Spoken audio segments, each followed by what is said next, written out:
ಕರ್ತನ ಪರಿಶುದ್ಧವುಳ್ಳ ನಾಮಕ್ಕೆ ಸ್ತೋತ್ರವಾಗಲಿ.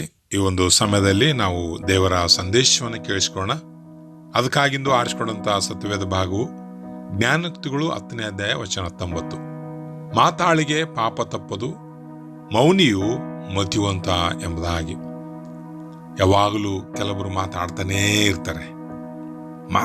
ಮಾತಾಡ್ತಾ ಅವರು ದೇವರ ವಿಷಯದಲ್ಲಿ, ಸೈತಾನ ವಿಷಯದಲ್ಲಿ ಯಾವ ವ್ಯತ್ಯಾಸವಿಲ್ಲದೆ ಅವರು ಜೀವನವನ್ನು ಸಾಗಿಸ್ತಾ ಇರ್ತಾರೆ. ಆದರೆ ನಮ್ಮ ಮಾತುಗಳು ನಮ್ಮ ನಂಬಿಕೆ ಮೇಲೆ, ನಮ್ಮ ಆತ್ಮಿಕ ಜೀವನದ ಮೇಲೆ, ಸೇವೆ ಮೇಲೆ, ಕುಟುಂಬದ ಮೇಲೆ, ಸಭೆಯ ಮೇಲೆ ಪರಿಣಾಮ ಉಂಟು ಮಾಡ್ತದೆ. ನಿನ್ನ ಮಾತುಗಳೇ ನಿನಗೆ ಆಶೀರ್ವಾದ, ನಿನ್ನ ಮಾತುಗಳೇ ನಿನಗೆ ಶಾಪ. ಕೆಲವು ಸಾರಿ ನಮ್ಮ ಮಾತುಗಳು ಆ ರೀತಿಯಲ್ಲಿ ಕಾರ್ಯ ಮಾಡ್ತವೆ, ಆಶೀರ್ವಾದವಾಗಿ ಶಾಪವಾಗಿ ಕಾರ್ಯ ಮಾಡ್ತವೆ. ಅದಕ್ಕಾಗಿ ನಾವು ತುಂಬ ಎಚ್ಚರದಿಂದ ಮಾತಾಡಬೇಕಾಗಿದೆ. ಮಾತಾಳಿಗೆ ಪಾಪ ತಪ್ಪದು ಎಂಬುದಾಗಿ ವಾಕ್ಯ ಹೇಳ್ತದೆ. ಹಾಗಾದರೆ ಮಾತುಗಳು ಕಡಿಮೆ ಇರಬೇಕೆಂಬುದಾಗಿ ಕೂಡ ಯಾಕೋಬನು ಬರೀತಾನೆ. ಯಾಕೋಬನ ಪತ್ರಿಕೆಯಲ್ಲಿ ಕೇಳಿಸಿಕೊಳ್ಳುವುದರಲ್ಲಿ ಆತುರನಾಗಿರು, ಮಾತಾಡೋದ್ರಲ್ಲಿ ನಿಧಾನವಾಗಿರು. ನಾವು ಅದಕ್ಕೆ ಉಲ್ಟಾಗಿರ್ತೇವೆ, ಅದಕ್ಕೆ ತದ್ವಿರುದ್ಧವಾಗಿರ್ತೇವೆ. ಮಾತುಗಳು ಜಾಸ್ತಿ, ಕೇಳಿಸ್ಕೊಳ್ಳೋದು ಕಡಿಮೆ. ಅದಕ್ಕಾಗಿ ಮೌನಿಯು ಮತಿವಂತ ಎಂಬುದಾಗಿ. ಜ್ಞಾನೋಕ್ತಿಗಳು 12ನೇ ಅಧ್ಯಾಯ ವಚನ 17ರಲ್ಲಿ ಹೀಗೆ ಬರೆದಿದೆ: ಸತ್ಯವನ್ನ ಆಡುವವನು ನ್ಯಾಯವನ್ನ ತೋರ್ಪಡಿಸುವನು, ಸುಳ್ಳು ಸಾಕ್ಷಿಯು ಅಸತ್ಯ ಮಾಡುವನು ಎಂಬುದಾಗಿ. ಇಲ್ಲಿ ನಾವು ಆಲೋಚನೆ ಮಾಡುವಂತ ಒಂದು ಸತ್ಯ ಸಂಗತಿ, ಯಾವಾಗಲೂ ಸತ್ಯವನ್ನ ಆಡಬೇಕು. ಯಾವಾಗಲೂ ನಾವು ಸತ್ಯವನ್ನ ಆಡುವಾಗ ನ್ಯಾಯವನ್ನ ನಡೆಸಲಿಕ್ಕೆ ನಮ್ಮಿಂದ ಸಾಧ್ಯವಾಗ್ತದೆ. ಯಾವಾಗಲೂ ಎಲ್ಲ ಸಂದರ್ಭಗಳಲ್ಲಿ ಸತ್ಯದ ಮೇಲೆ ನಾವು ನಿಂತ್ಕೊಳ್ಬೇಕು. ಅನೇಕ ಸಾರಿ ಸುಳ್ಳು ಹೇಳಿ ಎಸ್ಕೇಪ್ ಆಗ್ಬೋದು, ಆದರೆ ಆ ಒಂದು ಸುಳ್ಳು ನಿನ್ನನ್ನು ನಾಶ ಮಾಡ್ತದೆ.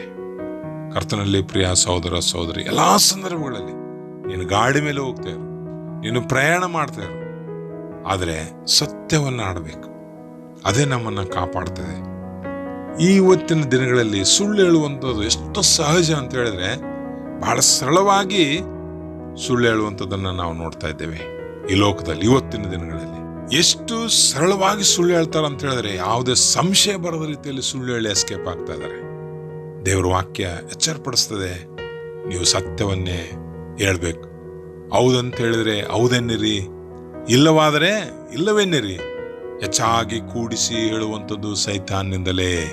ಅದಕ್ಕಾಗಿ ಎಸ್ ಆರ್ ನೋ ಇವೆರಡು ನಾವು ಕಲ್ತಿದ್ದೆ ಆದರೆ ನಮ್ಮಲ್ಲಿ ಧೈರ್ಯ ಇರ್ತದೆ, ನಮ್ಮಲ್ಲಿ ಒಂದು ಗಟ್ಟಿತನ ಇರ್ತದೆ, ನಮ್ಮ ಮನಸ್ಸು, ನಮ್ಮ ಆಲೋಚನೆ, ನಮ್ಮ ಭಕ್ತಿ ಸ್ಥಿರವಾಗಿರ್ತದೆ. ಯಾಕೆ ಇವತ್ತು ನಮ್ಮದು ಅಂಕ ಡೊಂಕ, ಏರು ಇಳುವು ಅಂತ ಹೇಳಿದ್ರೆ ಕಾರಣ ಇಷ್ಟೇ, ನಮ್ಮಲ್ಲಿ ಸತ್ಯ ಅನ್ನುವಂಥದ್ದು ಇಲ್ವೇ ಇಲ್ಲ. ಅದಕ್ಕಾಗಿ ಲೂಕನ ಬರೆಸುವಾರ್ತೆ 4:22ರಲ್ಲಿ ಎಲ್ಲರೂ ಆತನನ್ನು ಹೊಗಳಿ ಆತನ ಬಾಯಿಂದ ಹೊರಡುವ ಇಂಪಾದ ಮಾತುಗಳಿಗೆ ಆಶ್ಚರ್ಯಪಟ್ಟು ಇವನು ಯೋಸೇಫನ ಮಗನಲ್ಲವೇ ಎಂದು ಮಾತಾಡಿಕೊಂಡರು. ಹಾಲೆಲೂಯಾ. ಯೇಸು ಸ್ವಾಮಿಯ ಜೀವನದಲ್ಲಿ ಆತನು ಆಡಿದಂಥ ಇಂಪಾದ ಮಾತುಗಳಂತೆ ಹೇಗಿದ್ದು ನೋಡ್ರಿ ಆತನ ಮಾತುಗಳು. ಅವರೆಲ್ಲರೂ ಆಶ್ಚರ್ಯಪಡುವಂಥ ಮಾತುಗಳು. ಹಾಗಾದರೆ ಇವತ್ತು ನಿನ್ನ ಮಾತುಗಳು ಹೇಗಿವೆ? ನಿನ್ನ ಮಾತುಗಳು ಕೇಳಲಿಕ್ಕೆ ಇಷ್ಟನೇ ಇಲ್ಲ ಅಂತಿರ್ತಾರೆ ಕೆಲವೊಬ್ಬರು. ನಿಮ್ಮ ಮಾತುಗಳು ಕೇಳುವಾಗ ಅವ್ರು ಎದ್ದೋಗ್ತಾರೆ. ನಿಮ್ಮ ಮಾತುಗಳು ಕೇಳುವಾಗ ಅವರು ಲಕ್ಷ್ಯ ವಹಿಸುವುದಿಲ್ಲ. ಕಾರಣ ಏನು ಗೊತ್ತಾ? ನಿನ್ನ ಮಾತುಗಳು ಇಂಪಾದ ಮಾತುಗಳಲ್ಲ, ಆತ್ಮಿಕ ಅಭಿವೃದ್ಧಿಗೆ ಸಹಾಯಕವಲ್ಲ, ಇನ್ನೊಬ್ಬರಿಗೆ ಪ್ರೋತ್ಸಾಹ ಮಾಡುವಂಥ ಮಾತುಗಳಲ್ಲ, ಇನ್ನೊಬ್ಬರಿಗೆ ಮಾರ್ಗದರ್ಶನ ಮಾತುಗಳಲ್ಲ. ಯೇಸು ಸ್ವಾಮಿಯ ಮಾತುಗಳು ಪ್ರೋತ್ಸಾಹ ಮಾತುಗಳು, ಬದಲಾವಣೆಯ ಮಾತುಗಳು, ಪಶ್ಚಾತ್ತಾಪದ ಮಾತುಗಳು, ಇನ್ನೊಬ್ಬರ ಜೀವನವನ್ನು ಬದಲಾಯಿಸುವಂತ ಮಾತುಗಳು, ಯೇಸುವಿನ ಮಾತುಗಳು. ಹಾಲೆಲೂಯ. ನಿನ್ನ ಮಾತುಗಳು ಅಂತ ಮಾತುಗಳಾಗಿರಲಿ ಎಂಬುದಾಗಿ. ಮತ್ತಾಯ 7ನೇ ಅಧ್ಯಾಯ ವಚನ 24ರಲ್ಲಿ ಆದ್ದರಿಂದ ಈ ನನ್ನ ಮಾತುಗಳನ್ನು ಕೇಳಿ ಅವುಗಳಂತೆ ನಡೆಯುವನು, ಬಂಡೆ ಮೇಲೆ ಮನೆಯನ್ನು ಕಟ್ಟಿಕೊಂಡು ಬುದ್ಧಿಯುಳ್ಳ ಮನುಷ್ಯನನ್ನ ಹೋಲುವನು. ಈ ನನ್ನ ಮಾತುಗಳು ಕೇಳಿ. ಯಾರ ಮಾತುಗಳು? ಯೇಸುವಿನ ಮಾತುಗಳು. ಹೇಗಿದ್ದು ಅಂದ್ರೆ, ಬಂಡೆ ಮೇಲೆ ಮನೆ ಕಟ್ಟಿಕೊಂಡ ಮನುಷ್ಯನ ಹಾಗೆ ಗಟ್ಟಿಯಾಗಿ, ನಂಬಿಕೆಯಲ್ಲಿ ವಿಶ್ವಾಸದಲ್ಲಿ ಗಟ್ಟಿಗೊಳಿಸುವ ಮಾತುಗಳು ಯೇಸುವಿನ ಮಾತುಗಳು. ನಿನ್ನ ಮಾತುಗಳು ಕೂಡ ಇನ್ನೊಬ್ಬರನ್ನ ನಂಬಿಕೆಯಲ್ಲಿ ಬಲಪಡಿಸ್ಬೇಕು. ಇನ್ನೊಬ್ಬರನ್ನ ಗಟ್ಟಿಗೊಳಿಸ್ಬೇಕು. ನಿನ್ನ ಮಾತುಗಳು ವೇಸ್ಟ್ ಮಾತುಗಳು ಆಡಬಾರ್ದು. ಕೆಲಸಕ್ಕೆ ಬಾರದ ಮಾತುಗಳು ಆಡಲೇಬಾರದು ಎಂಬುದಾಗಿ ಮೌನವಾಗಿರ್ರಿ. ಅಂತ ಮಾತುಗಳು ಯಾರಾದ್ರೂ ಆಡ್ತಾ ಇದ್ದಿದ್ರೆ ಮೌನವಾಗಿರ್ರಿ. ಈ ನನ್ನ ಮಾತುಗಳು ಅಂದ್ರೆ ಆ ನನ್ನ ಮಾತುಗಳು ಅಂತ ಹೇಳಲ್ಲ ದೇವರು. ಈ ನನ್ನ ಮಾತುಗಳು ಹೊಸ ಒಡಂಬಡಿಕೆಯ ಮಾತುಗಳು. ನಂಬಿಕೆಯನ್ನು ಗಟ್ಟಿಗೊಳಿಸ್ಬೇಕು. ಅದ್ಭುತ ಆಗ್ತದೆ, ಆಶ್ಚರ್ಯ ಆಗ್ತದೆ, ಅದು ಸಿಗ್ತದೆ, ಇದು ಸಿಗ್ತದೆ, ಯೇಸುವನ್ನು ನಂಬಿರಿ ಎಂಬುದಾಗಿ ಹೇಳುವಂಥದ್ದು ಬೇಡ. ನಿನ್ನ ಮಾತುಗಳು ಅವರ ನಂಬಿಕೆಯನ್ನು ಬಲಪಡಿಸಬೇಕೇ ಹೊರತು ಅವರ ಲೌಕಿಕ ಜೀವಿತವಲ್ಲ ಪ್ರಿಯರೇ. ಅದಕ್ಕಾಗಿ ಯೋಹನ್ ಬರೆಸುವಾರ್ತೆ 6ನೇ ಅಧ್ಯಾಯ 63ನೇ ವಚನ ಓದುವಾಗ, ಬದುಕಿಸುವಂಥದ್ದು ಆತ್ಮವೇ, ಮಾಂಸವು ಯಾವುದಕ್ಕೂ ಬರುವುದಿಲ್ಲ. ನಾನು ನಿಮಗೆ ಹೇಳಿರುವ ಮಾತುಗಳೇ ಆತ್ಮವಾಗಿಯೂ ಜೀವವಾಗಿಯೂ ಅವೆ. ಆತನ ಮಾತುಗಳೇ ಎಂಬುದಾಗಿ ಅಲ್ಲಿ ದೀರ್ಘ ಕೊಟ್ಟಿದ್ದಾನೆ. ಆತನ ಮಾತುಗಳೇ ಆತ್ಮೀಯ ಮಾತುಗಳು ಪ್ರಿಯರೇ. ನಮ್ಮ ಆತ್ಮಿಕ ಜೀವಿತವನ್ನು ಕಟ್ತವೆ. ಆತ್ಮಕ್ಕೆ ಸಂಬಂಧಪಟ್ಟಂತ ಮಾತುಗಳು. ಆತ್ಮಕ್ಕೆ ಸಂಬಂಧಪಟ್ಟದ್ದು ಅಂತ ಹೇಳಿದ್ರೆ ನಿತ್ಯ ಜೀವಕ್ಕೆ ಸಂಬಂಧಪಟ್ಟಂತ ಮಾತುಗಳು, ಯೇಸುವಿನ ಮಾತುಗಳು. ಆತನ ಮಾತುಗಳೇ ಜೀವವಾಗಿವೆ. ಅದು ಜೀವಕ್ಕೆ ನಡೆಸ್ತದೆ, ಅನೇಕರನ್ನ ಜೀವಕ್ಕೆ ನಡೆಸಿತು. ಆ ಮಾತುಗಳೇ ನಮ್ಮನ್ನ ಪರಲೋಕಕ್ಕೆ ನಡೆಸ್ತವೆ. ಅಂತ ಮಾತುಗಳು ಯೇಸುವಿನ ಮಾತುಗಳು. ಇವತ್ತು ನಿಮ್ಮ ಮಾತುಗಳು ಇನ್ನೊಬ್ಬರಿಗೆ ನೋವುಂಟು ಮಾತುಗಳು, ಇನ್ನೊಬ್ಬರಿಗೆ ನಿನ್ನ ಜ್ಞಾನವನ್ನು ತೋರಿಸುವಂತ ಮಾತುಗಳು, ಇನ್ನೊಬ್ಬರಿಗೆ ನಾನು ಹೇಗಿದ್ದೇನೆ ಎಂಬುದಾಗಿ ತೋರಿಸುವಂತ ಮಾತುಗಳು. ಇದಕ್ಕಾಗಿ ನಾವು ಕರೆಯಲ್ಪಡಲಿಲ್ಲ, ಇದಕ್ಕಾಗಿ ನಾವು ಸೇವೆಗೆ ಕರೆಯಲ್ಪಡಲಿಲ್ಲ. ಇನ್ನೊಬ್ಬರನ್ನ ಕಟ್ಟುವುದಕ್ಕಾಗಿ, ಇನ್ನೊಬ್ಬರ ಜೀವಿತ ಬಂಡೆಯ ಮೇಲೆ ಮನೆ ಹೇಗೆ ಇತ್ತೋ ಗಟ್ಟಿಯಾಗಿ ನಂಬಿಕೆಯನ್ನು ಗಟ್ಟಿಗೊಳಿಸುವಂತ ಒಂದು ಕಾರ್ಯ ನಿನ್ನ ಮಾತು ಮಾಡಬೇಕಾಗಿದೆ. ನಾವು ಮಾಡ್ತಾ ಇದ್ದೇವ? ಕೊನೆಯದಾಗಿ ಕೊಲಸ್ಯ 4ನೇ ಅಧ್ಯಾಯ ವಚನ 6ರಲ್ಲಿ, ನಿಮ್ಮ ಸಂಭಾಷಣೆ ಯಾವಾಗಲೂ ಇಂಪಾಗಿಯೂ ರಸವತ್ತಾಗಿಯೂ ಇರಲಿ.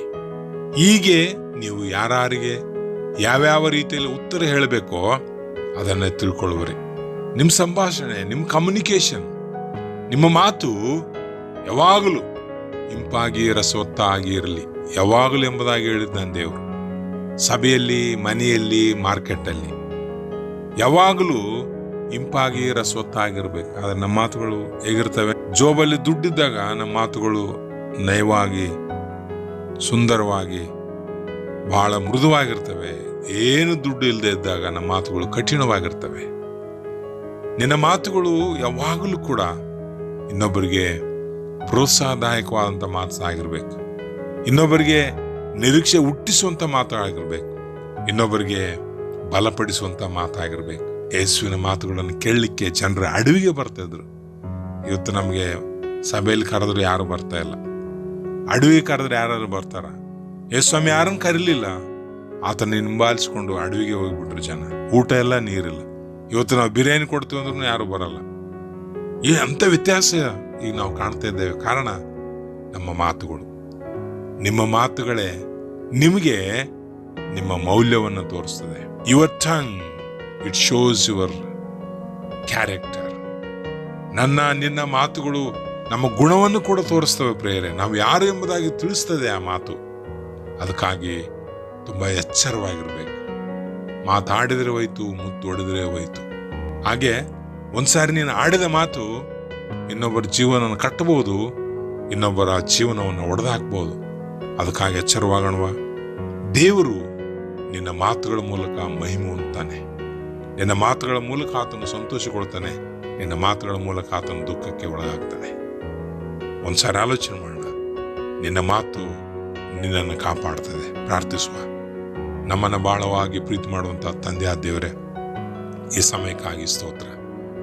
ನಮ್ಮ ಮಾತುಗಳನ್ನು ದೇವರೇ ಇನ್ನೊಬ್ಬರ ಆತ್ಮಿಕ ಜೀವಿತ ಕಟ್ಟೋದಕ್ಕಾಗಿ ಉಪಯೋಗಿಸ್ಲಿಕ್ಕೆ ಆಗುವಂತೆ ಸಹಾಯ ಮಾಡು. ಯೇಸುವಿನ ನಾಮದಲ್ಲಿ ಪ್ರಾರ್ಥಿಸ್ತೇವೆ ತಂದೆಯೇ, ಆಮೇನ್.